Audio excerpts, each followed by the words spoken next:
In this video, I'm going to be showing you how to fix Fortnite crashes, so be sure to watch this video until the very end to prevent any mistakes in the process. There's multiple different ways that you can fix this.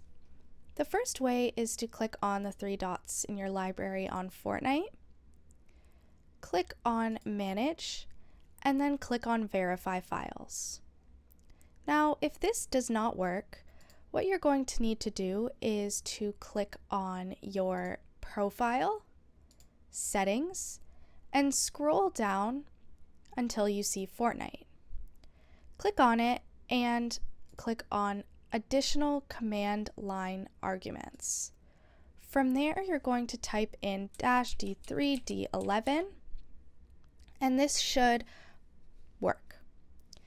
Now, the next thing that you can try if this doesn't work is to actually find the file. The easiest way to find the Fortnite file is to go through Task Manager. And once you do that, you are going to right-click Fortnite, open File Location, and it should open right here. You're going to right-click on that and click on Properties. And from there, you're going to click on Compatibility, and you are going to actually click Disable Full Screen Optimizations.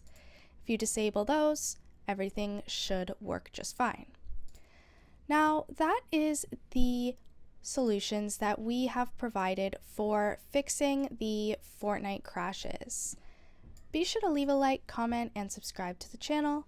Thanks for watching. See you in the next video.